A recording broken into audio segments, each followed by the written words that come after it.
The satellite phone crackled with static before my supervisor's voice cut through.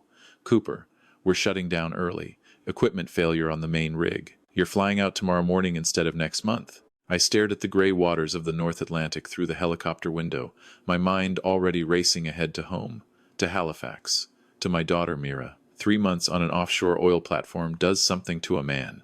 You count the days. You imagine walking through that front door, hearing her laugh, watching her face light up when she sees you. But when I turned my key in the lock at 2 p.m. on a Tuesday afternoon, the house was quiet. Too quiet. "Sarah?" I called out. My wife's car was in the driveway. She had to be home. She appeared at the top of the stairs, and I saw it immediately, the way her shoulders tensed, the fraction of a second where her eyes went wide before she forced a smile. "Nathan, what are you doing home?" It wasn't "welcome back" or "I missed you." It was a question that sounded almost like an accusation. "Equipment problems. They shut us down early." I set my duffel bag down. "Where's Mira?" "She's at a camp." Sarah came down the stairs slowly, each step deliberate. "A wilderness leadership program through the church. It's good for her." "What church?" "We haven't been to church in years." "Pastor Matthew's congregation.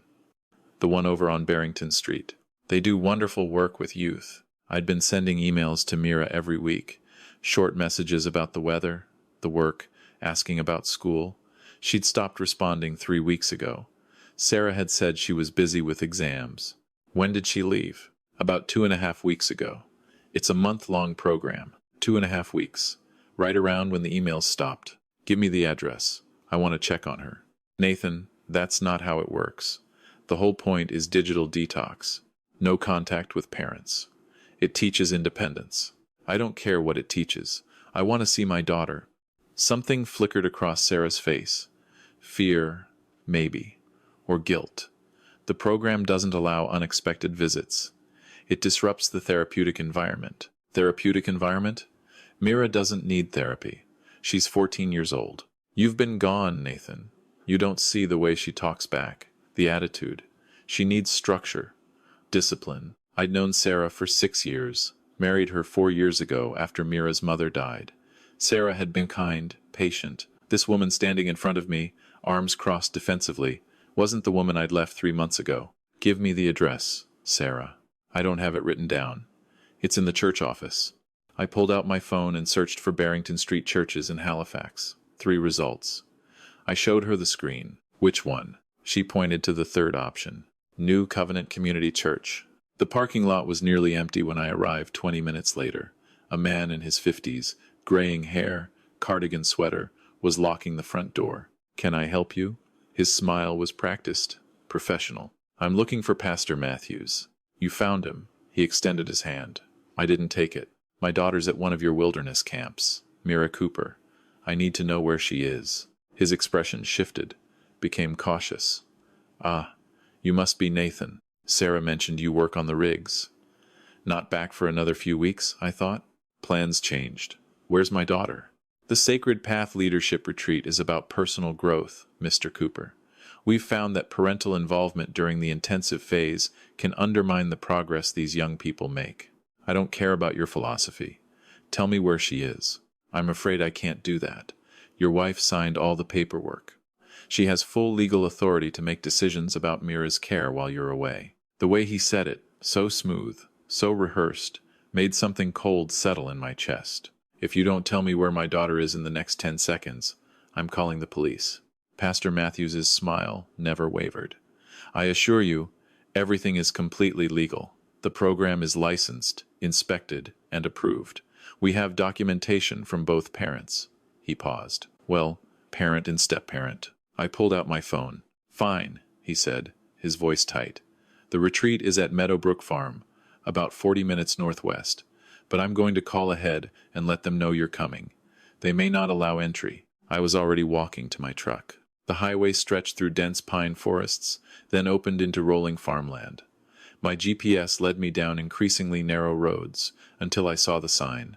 Meadowbrook Farm, private property. A chain-link fence ran along the property line. Beyond it, I could see fields. And in those fields, dozens of figures bent over rows of what looked like vegetables. I parked and got out. The sun was brutal, even for early September. Had to be 30 degrees, maybe more. That's when I saw her. Mira was in the third row, wearing a dirty white t-shirt and jeans. Her dark hair, usually in a neat ponytail, hung in tangles around her face. She was picking tomatoes, dropping them into a basket. She was barefoot. Mira. Her head snapped up. For a moment, our eyes met across the field. Then a man in a reflective vest started walking toward her, speaking into a radio.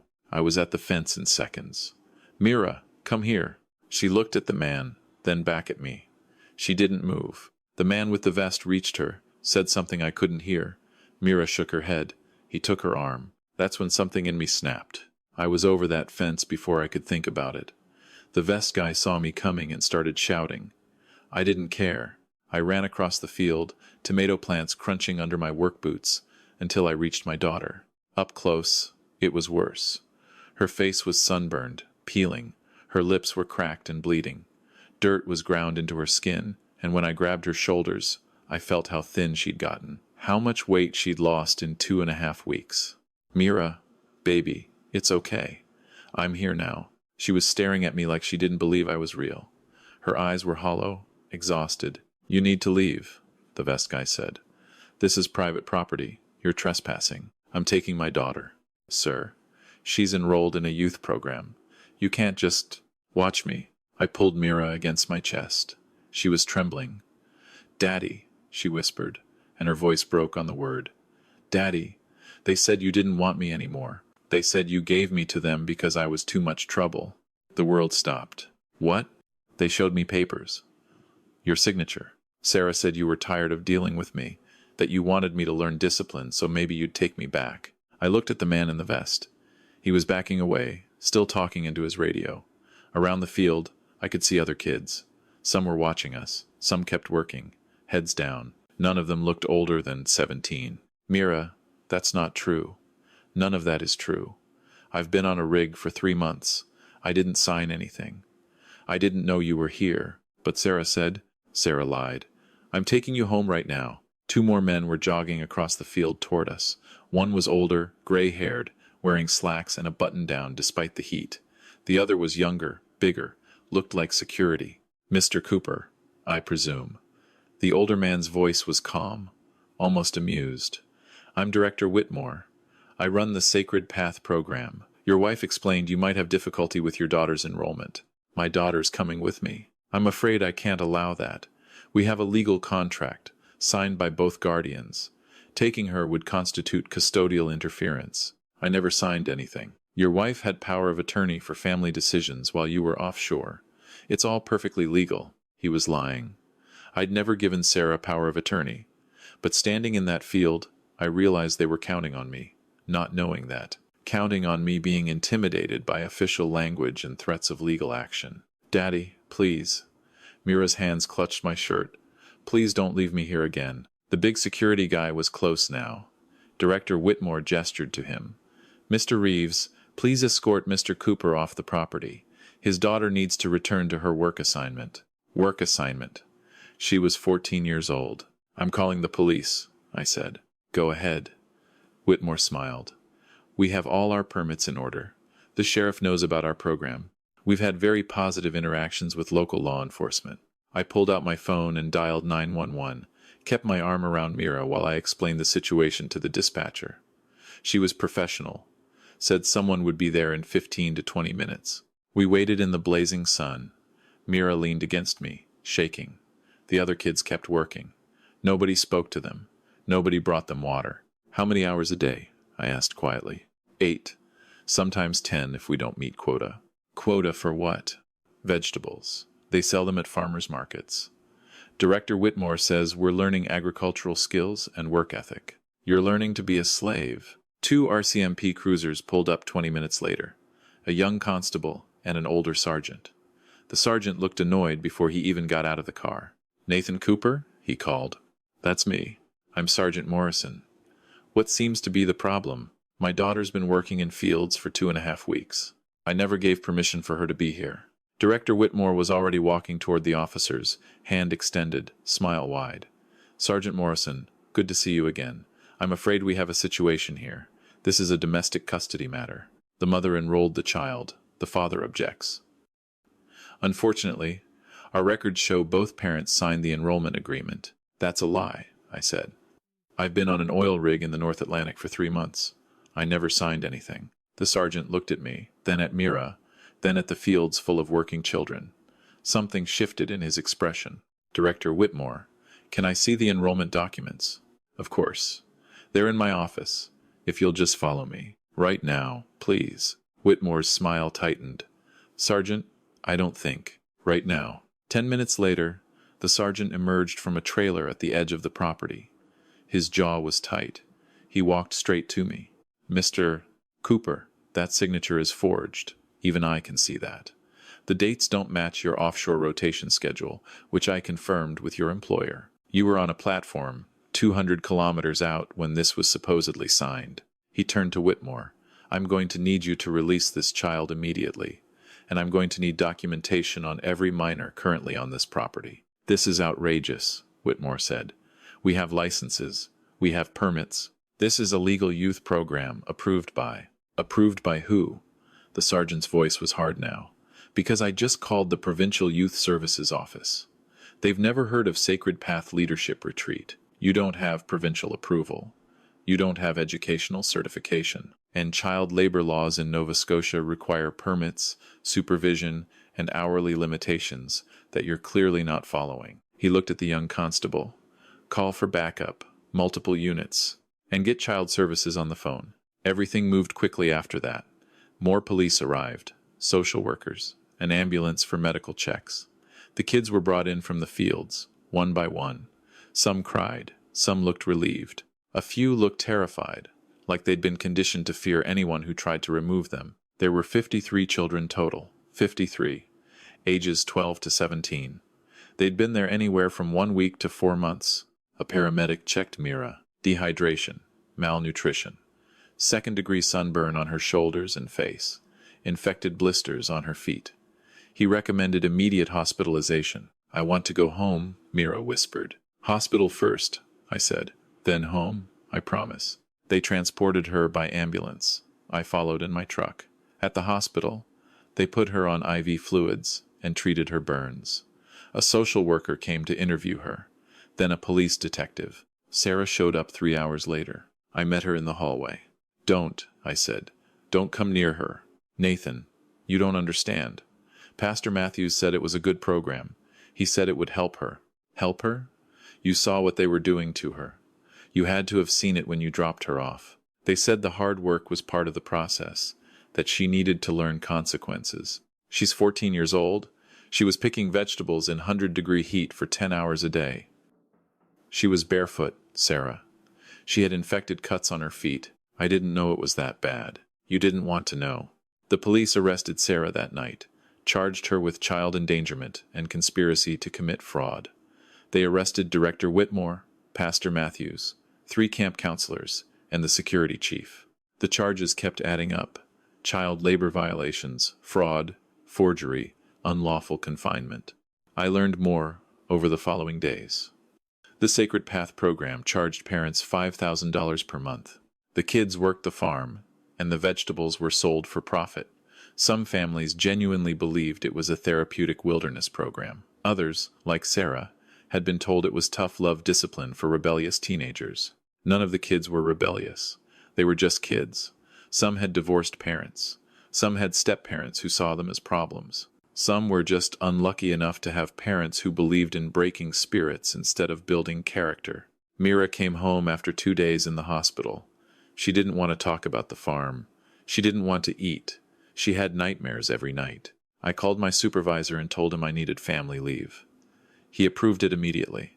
I wasn't going back to the rigs. Not now. Maybe not ever. We started therapy in the 2nd week. A woman named Dr. Patricia Chen who specialized in trauma. She was patient with Mira. Let her talk when she was ready. Let her be silent when she wasn't. Your daughter experienced psychological abuse, along with the physical exploitation, Dr. Chen told me in a private session. They told her, you abandoned her. That's designed to break attachment bonds, make her dependent on them. It's a classic cult tactic. How long until she's okay? That's not how trauma works, Mr. Cooper. She'll heal, but it's not linear. Some days will be good. Some will be hard. Your job is to be consistent, present, and patient. Sarah pleaded guilty to reduce charges. She got 3 years probation, mandatory counseling, and a permanent restraining order, keeping her away from Mira. I filed for divorce the same week. Director Whitmore went to trial.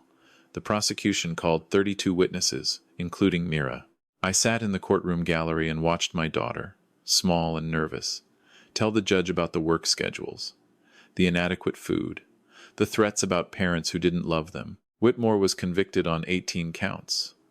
The judge sentenced him to 25 years in federal prison. Pastor Matthews got 15 years.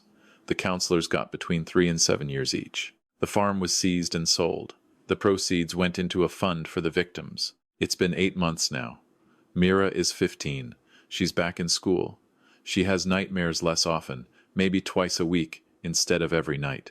She started painting again, something she loved before the farm, but stopped after. Last week, she showed me a canvas. It was a field, but instead of vegetables, it was full of flowers. Bright, colorful, alive. It's healing, she said. The field is healing. I hung it in the living room where I can see it every day. People ask me how I knew something was wrong. The truth is, I almost didn't. If the rig equipment hadn't failed, if I hadn't come home early, Mira would have been there for another month and a half. Who knows what condition she would have been in by then, but there were signs. The emails stopping, Sarah's nervous reaction when I came home, the vague answers about the camp location, the refusal to let me contact Mira. I think about the other parents, the ones who believed the lies, who trusted the program because it came recommended by a pastor, because it had official-looking documents, because they wanted to believe there was a quick fix for normal teenage behavior. There are things I want other parents to know, things I learned too late. Your child should never be in a program where you can't contact them. Never. If someone tells you it's therapeutic, that it's part of the process, that contact will undermine progress, that's a red flag. A huge, waving, impossible to miss red flag. Trust your instincts over authority. I almost didn't. Director Whitmore had confidence, documentation, legal language. He tried to make me feel like I was the one being unreasonable. But my gut knew something was wrong the second Sarah acted strange about Mira's location. Verify everything independently. Don't take a pastor's recommendation, or a counselor's referral, or even another parent's endorsement at face value. Look up the organization. Check if they're licensed. Read reviews. Visit the facility unannounced if possible. If your child tells you something is wrong, believe them. Mira tried to tell Sarah the work was too hard. The conditions were bad. Sarah was told by Whitmore that this was normal resistance, that kids always complain at first. She believed him, instead of her stepdaughter. No legitimate program requires your child to work for profit. Education, yes. Chores, sure. But if kids are producing goods that are being sold, that's not therapy. That's exploitation. You have the right to change your mind. Even if you signed a contract, even if you paid money, even if the program director tells you removal will damage your child's progress, you can still take your kid out. Your parental rights don't disappear because you signed a document. And maybe most importantly, normal teenage behavior doesn't require extreme intervention. Talking back, testing boundaries, wanting independence, that's not pathology. That's adolescence. It doesn't require wilderness programs, or boot camps, or tough love farms. It requires patience, presence, and love. I found new work, something local, offshore supply logistics that keeps me home every night. The pay is less, but I'm there when Mira wakes up from nightmares. I'm there for breakfast before school. I'm there when she wants to talk about her day, or when she wants to sit in silence. Last month, she asked if she could volunteer at a youth crisis center. She wants to help other kids recognize warning signs, speak up when something feels wrong. I said yes. Dr. Chen says that's a good sign, taking something traumatic and turning it into purpose, transforming victimhood into advocacy. Mira will never get back those 2.5 weeks. She'll carry scars, physical and psychological, for a long time. Maybe forever, but she's here. She's safe.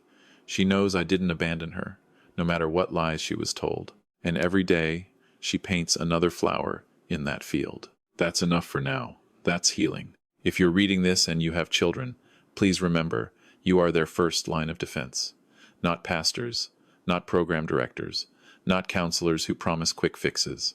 Your instinct to protect your child, is not something to be overridden by authority figures who claim to know better. Your desire to maintain contact with your child is not unhealthy attachment. Your questions about where they are and what they're doing are not interference. They're love. And sometimes, love means coming home early, climbing fences, making phone calls, refusing to be intimidated by official language and forged signatures. Sometimes love means trusting that something is wrong, even when everyone else tells you it's right. I trusted that instinct, and I got my daughter back. Not every parent does.